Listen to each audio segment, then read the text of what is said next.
Hey, thanks for joining me. This is going to be a weird video because I might piss some people off with this one. Um, I don't know if I get it.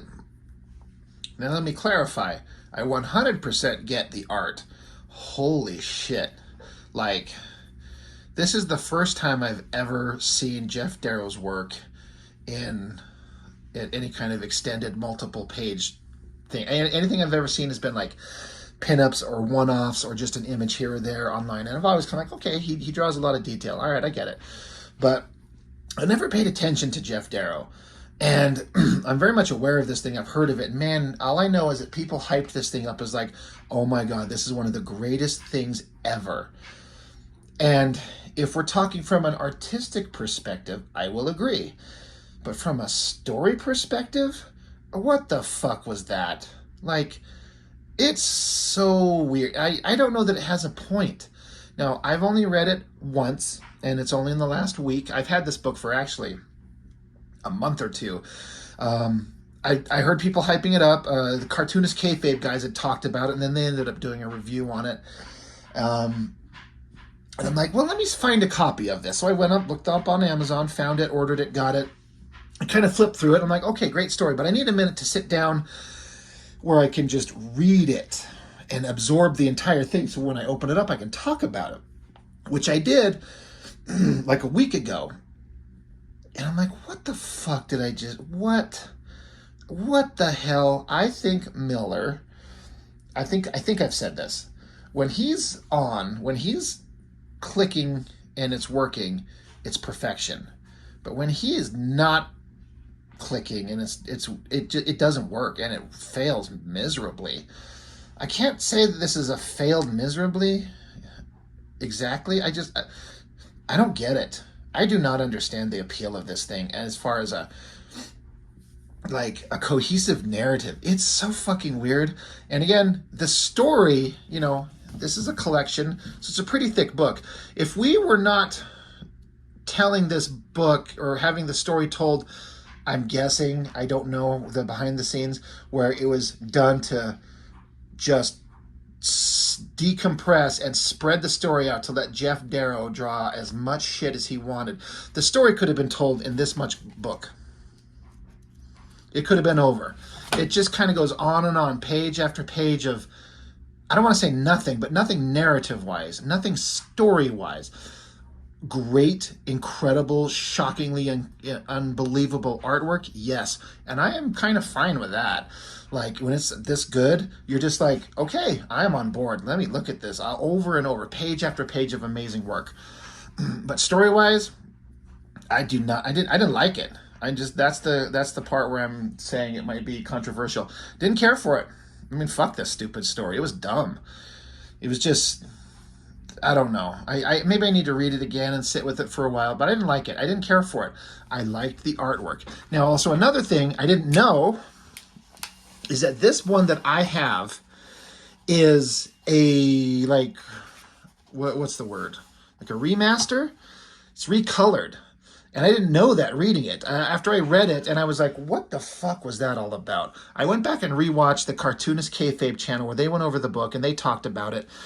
And they didn't seem to have too much to say about the story either. They didn't shit on it kind of like I am, but they didn't seem to have too much to say about the story. They were just enamored by the artwork, which is, I get. But what I didn't know is, looking at theirs, and then I went back and did a Google search and read up, is that this thing has been recolored completely by Dave Stewart. And from what I was going through the Cartoonist Kayfabe guys, watching them go through the book, and I was flipping through my book as they were, so I could see page by page, and I'm like, it is vastly different.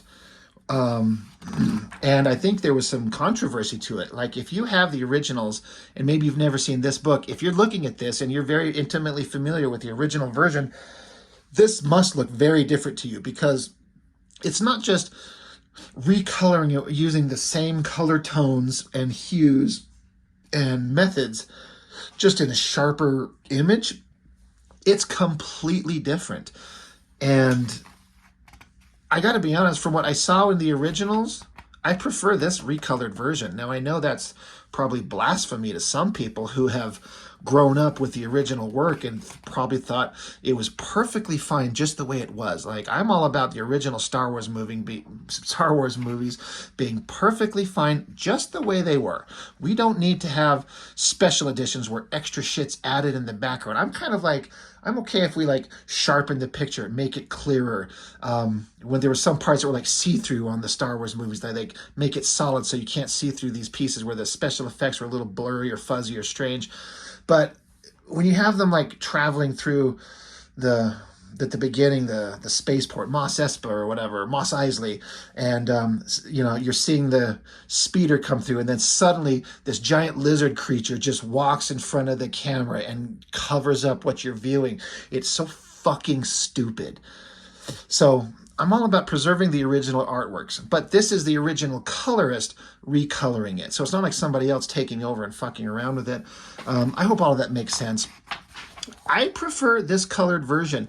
Now remember, looking at the original and if I understand what I'm seeing in the original version, for example, this image, they removed all the solid blacks. It's like the blood was always a bunch of solid blacks. So all this red on him here, from what, again, I've never seen with my own eyes the original, just on camera or in magazines or whatever, just some of the artwork, and this has seemed to be a very popular scene, but all this red was just black. And I would imagine for people who love the original version of it, they might look at this and go, what the fuck is this? But because this is the first time I see it, but I kind of am okay with this, but having compared the two, I prefer this. So, but I am not the expert on it. I am, like I've said, I am a guy who draws his own comics. So I do sit down, I have my own pages, I lay them out, I pencil, I ink, I finish. And so I understand what it takes to draw. And looking at this stuff, it's inhuman. It's impossible that somebody could draw like this. Now, if I understand correctly, these aren't drawn, I don't know if all of it, or if at least some of it, but maybe all of it, is not like the standard 11 by 17, like standard artboard. Like I've got some right here with me. I do this on occasion where I'll show, you have your 11 by 17 artboard. In one of these is one page in typical comic book, fashion, which is a pretty decent sized drawing area.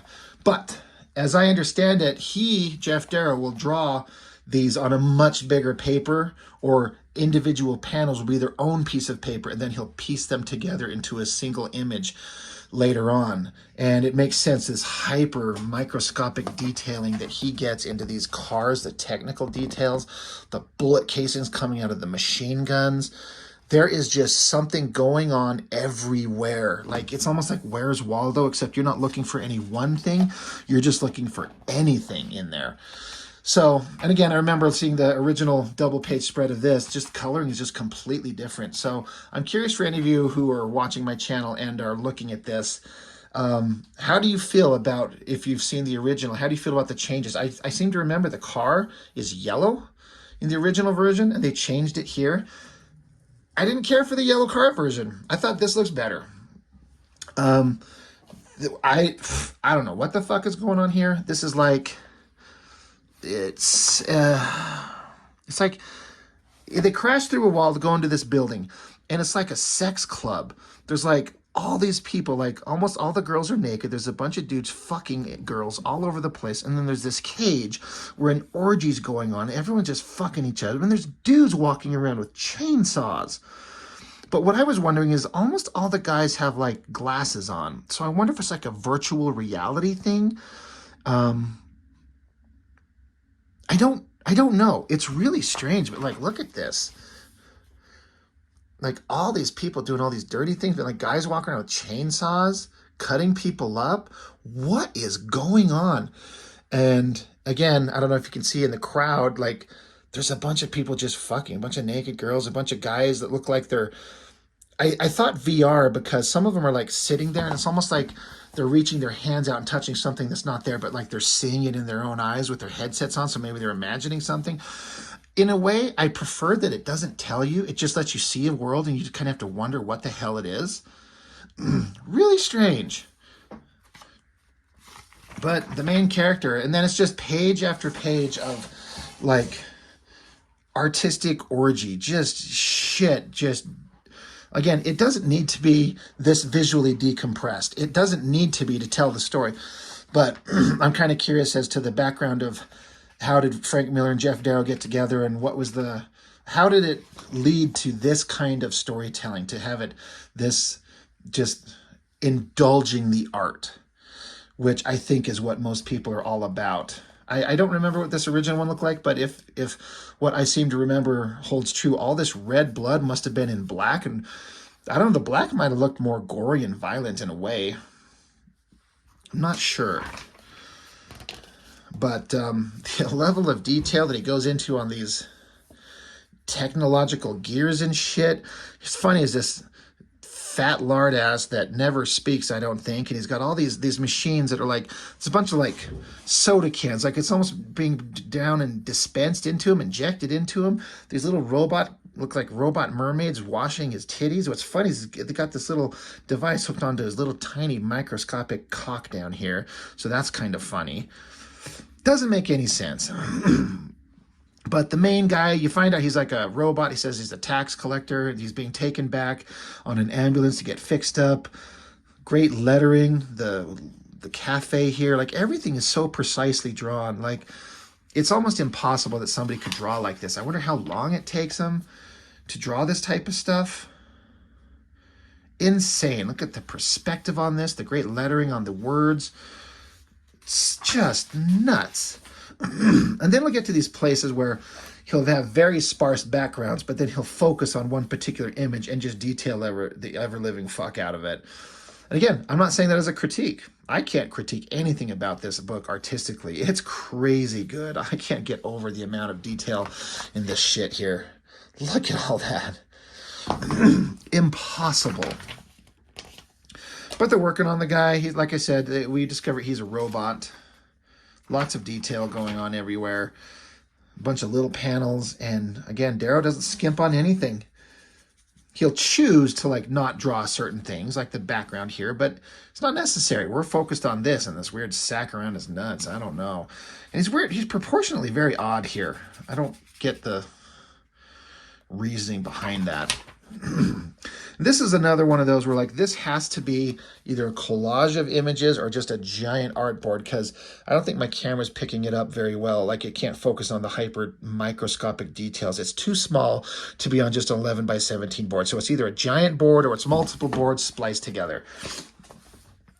And again, to his credit, can you imagine doing an image where you just have one splash page to draw? Typically artists are like, oh good, a splash page. This is easy to get through. But you detail the hell out of it. It's multiple pages instead of just one, but it ultimately only ends up being one page.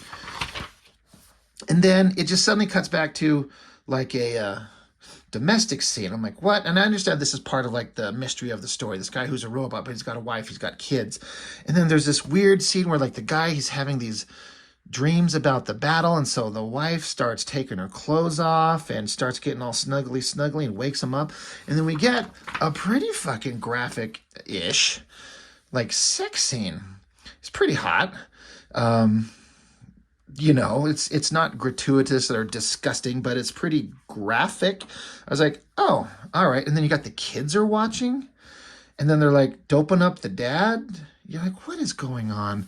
So I appreciate the mystery of everything. I just don't know if it paid off in a way that made me go, oh, okay, I get it. All right, I understand what's going on. It just felt like weird ideas for the sake of weird ideas. Or maybe I'm just dumb. Just a great, believable environment. This clown balloon, oh my God.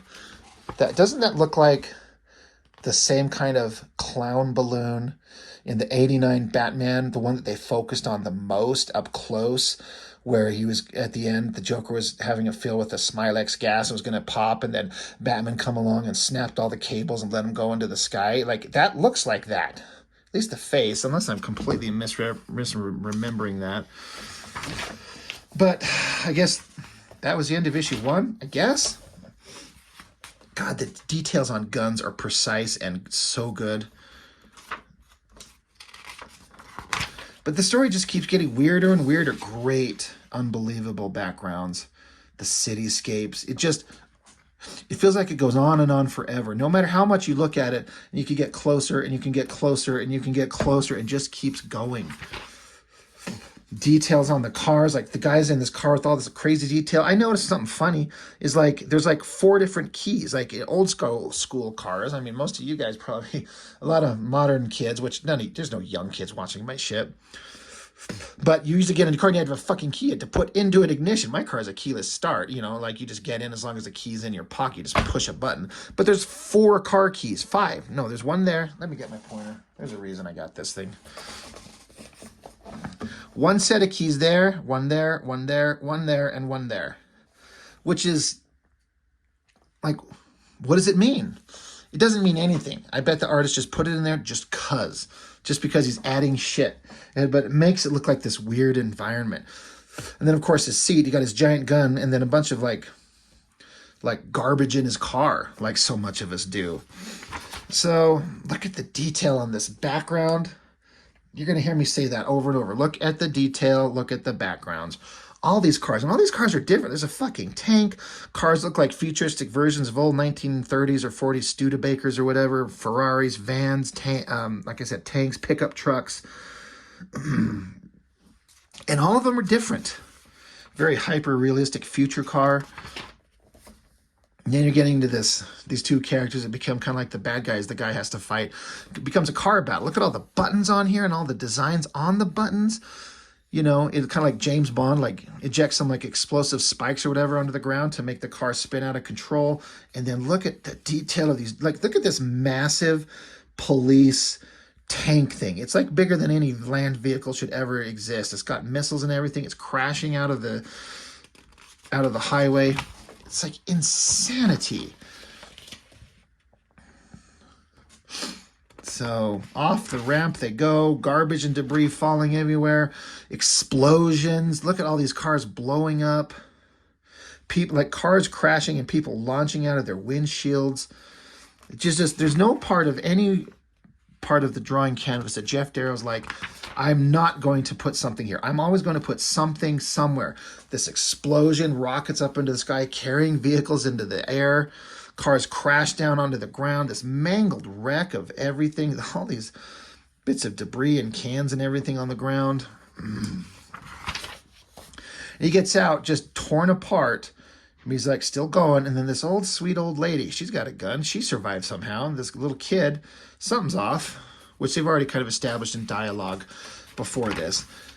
But the guy just keeps getting hit by bullets, shooting at each other, people, collateral damage. So weird. And then the guy's flashing back to the time he was fucking his wife a little bit ago. I don't know what that's all about. Again, another giant scene of like double page spread, and there's not one place on this where there's not something interesting to look at. What's this random old hobo missing his pants, bloody, gross, diseased-looking legs, and a shopping cart full of trash bags. There's a gun, there's bottles, there's liquor bottles, there's boxes of cereal. Who would put this much level of detail into anything? All these things going on into the distance. There's just an entire visible, living, breathing universe going on in all directions. We're focused on this weird, murderous guy. And the only thing that's keeping my interest is the art. The story is absolutely not keeping my interest at all, outside of like, well, what is the story with this android guy and why is he fighting this little old grandma lady? It's the art that's keeping me. I do have to mention, I also, not long ago, well, I take that back. A long time ago, I reviewed the Deathblow Wolverine crossover. I'm trying to remember what it was called, but drawn by Aaron Weisenfeld, who was a Wildstorm guy. And he started out as one of the better Wildstorm artists, hyper detailed, crazy shadows and cross-hatching, and again, no details skimped at all. But then he went off and did that Deathblow Wolverine 2-issue miniseries, and it was a very open style. It looks like he was very much inspired by Jeff Darrow, showing endless backgrounds, super clean, detailed lines. I was looking at this, I'm going, what does this remind me of? I'm like, oh, Wolverine Deathblow by Weisenfeld. That's what that reminds me of. So I can only imagine that Weisenfeld was inspired completely by this. And it's clearly not as good, but it's not to saying it's not as good, meaning is not trying to say that it's bad at all. That Wolverine Deathblow is a fantastically drawn book. It's one of my favorites. It's so well done, and the artist really, really gave it his all. But I feel like he's just trying to do this. And you're never going to match. No one will ever match this.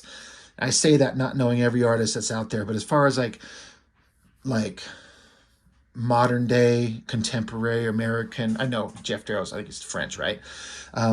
But you know, American comics, no one out there is like this. I'm not into the world of like anime or manga and that type of comic series, and I know those guys could just do unbelievable stuff. So, but Jeff Darrow is a singular kind of voice that just stands out in a big way. The detail in this explosion, but it just keeps going on. Just a long, protracted, mostly like I appreciate that Frank Miller can shut the fuck up and not clutter up all the boxes with text just explaining shit.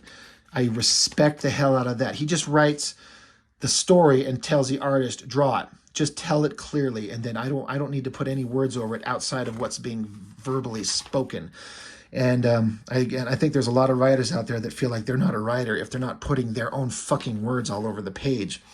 When they're 100% the writer, like this character is here, he's being chased by cops, there's flames, the car gets bashed out of the way. You're writing that even if there's not words telling you. The artist is visually telling you.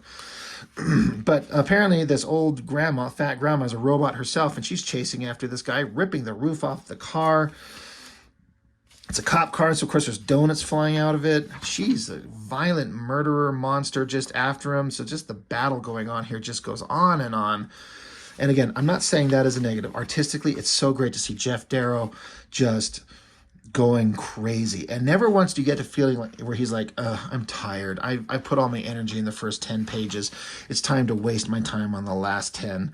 You never, ever get that feeling. So I don't know. He must have, I'm sure he was given plenty of time to illustrate this, but you never feel like he just runs out of steam. He just keeps going, and he never lets up. Just like the violence in this thing, which again, I appreciate.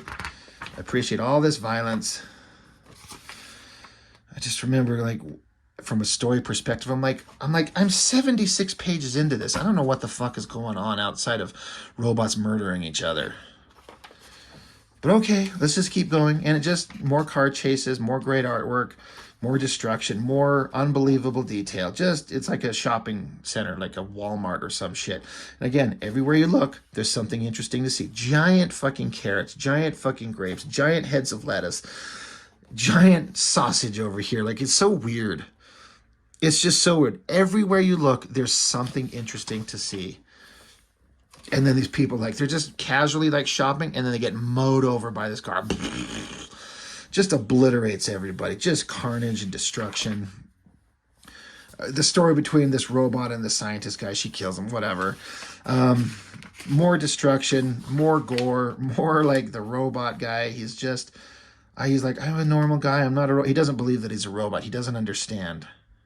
And it's a great visual part here to show him just kind of by himself, wandering around, surrounded by nothing suddenly. It suddenly stands out when there's hyper detail of all the other stuff going on in all these other pages, the hyper detail of everything, and then just to have him silently by himself. And then I do believe this was like front cover, back cover of an issue, I think, which is interesting. Like, if this is the front cover, like a hole in the head killing this guy here, on the back cover, if I remember correctly, that's the, you can see the guy who blew the hole through his head, shot that guy. That's clever as hell. But we're just back to more, you know, like the wife and the kids, whatever their secret is, whatever this robot, part of the corporation that owns the android, who doesn't know he's an android. Look at all these backgrounds here. In this junkyard, creepy, weird, disturbing, strange. And then old fat lady robot and hero Nixon robot.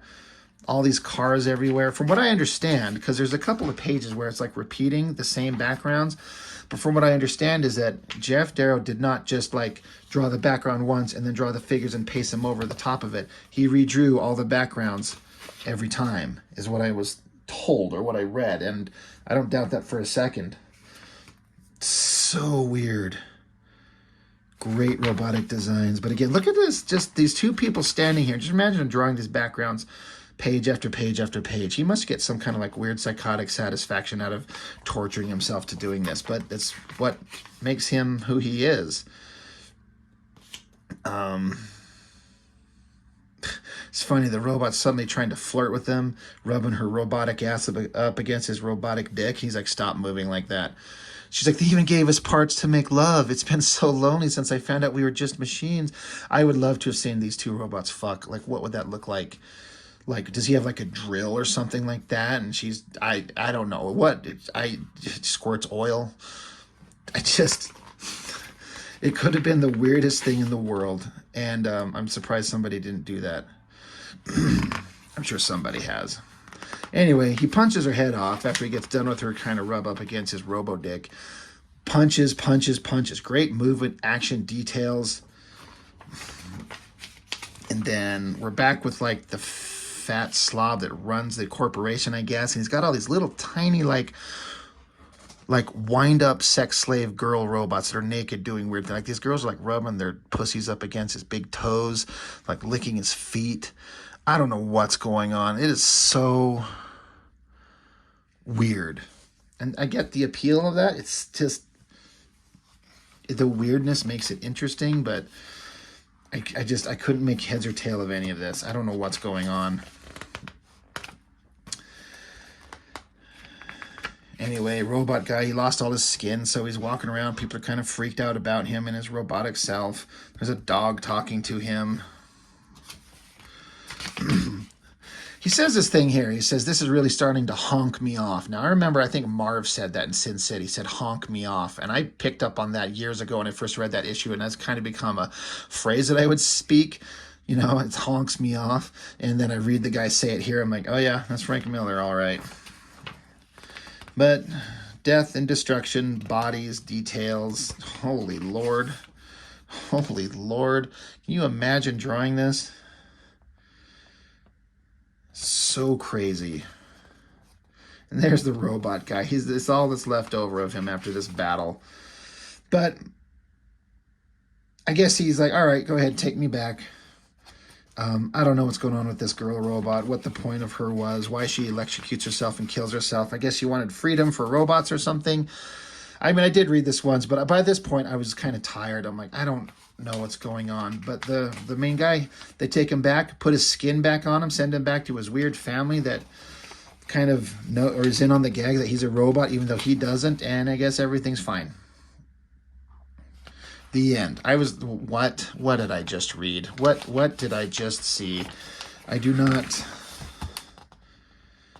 So again, I reiterate, artistically, I have been introduced finally to a guy whose work that I've heard nothing but amazing things about, and now I get it. I understand it. I get why. I do. Story-wise, I do not get it. I don't think I'll ever read this again. I'll flip through it for the artwork, but I'll never read this. I'll never revisit it. I don't care. And so many people, like, are always talking like this is one of the greatest books ever made. It's so crazy. It's so awesome. And I mean, I get it, especially at the time when it came out. This probably looked like unlike anything anybody had ever seen. So I get why. The story is just too weird. I didn't like it. I guess it's not bad. It's just too weird for my tastes. And therefore I'm not interested, and so I don't particularly care for it. But Jeff Darrow, he is for real. That is some incredible stuff. And it's one of those guys who I see is really good, but it doesn't make me want to try and draw like him because I know I'll never, ever, ever draw that good. So I'll just keep doing what I do, which is not even close to the same ballpark at all. I am a nobody compared to what this guy can do, like most of us. I'm a nobody anyway. But I don't feel like I need to achieve this look because it's impossible except for him. But it does make me want to draw. It gets me inspired to do that. So I'm glad I got it. I'm glad to have it in the collection too.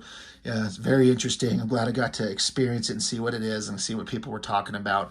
And again, I'm interested in what some of you might say about this recolored version. Do you like it? Is it worse? Is it better? Is it just sixes? Like, what does it matter to you? Like, what is the difference to you? But it is different looking. I did see some of those original pages in the original books, and very different. So anyway, that's all I have got. So I've been meaning to get onto this one for a while. I kind of focused on it because people asked about it on my channel, like, hey, you should look at hard boiled. I'm like, oh, maybe I will. I never intended to start spending my own money for content for the channel, but once I hear enough about a thing and I'm actually interested in it, I'm like, okay, all right, let me pick this up. I've always kind of wanted to see it, so I'll spend some of my disposable cash on it, and I'm glad I did. Just, story's weird. Anyway, that's all. Thanks for joining me. See you next time.